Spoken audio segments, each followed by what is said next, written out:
There are multiple factors which are actually attracting large tech companies to India. So let's take more of a top to bottom view. First of all, Indian companies have always proven that they are best in the trade in terms of servicing software industry globally. The top 9 tech companies in India literally serve almost every one of the Fortune 500 clients globally, so which includes TCS, Infosys, Wipro, and the likes of the bigger companies. Which proven that there is enough local talent which actually helps to build large-scale companies, which is one of the main reasons why global companies like Microsoft, like IBM, like Accenture, and as latest as Apple today and Google only about 7-8 years ago, all of them are continuously made large sets of investments in India.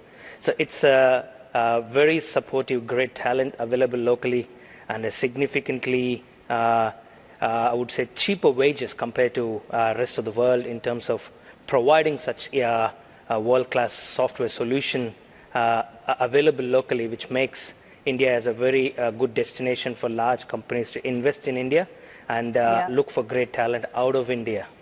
Yeah, Ram, you talk about the cheaper wages. I was just in Vietnam, which is also a place with very low wages, and they're building a very strong IT backbone there with their own software engineering talent. I mean, does Vietnam pose a significant challenge in terms of the tech sector to India, or would you say they're still several years behind? Look, I think most of the countries in Southeast Asia and South Asia as well, they are making significant strides to compete for the same level of software market share that India already has. But one thing we need to understand is the global software solutions, software services sector is about 50%, 55% of the global market share is currently with Indian IT companies.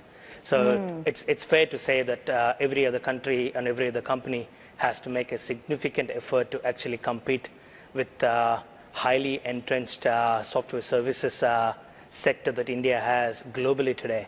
As I said before, over the last 20 years, these companies have made significant inroads in providing world-class service with a classic onshore-offshore combination, and which is a significant edge to India over the others in the years to come.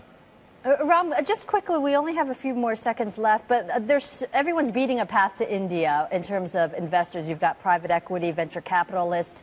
What are the pitfalls if all the low-hanging fruit has been taken and there's so many startups popping up every day in India? Where are the pitfalls for investors? Look, there are about 4,200 startups today with $5 billion of money already gone in. But one thing you got to understand is there is still significant room for infrastructure to grow, which is where Indian government is still making efforts.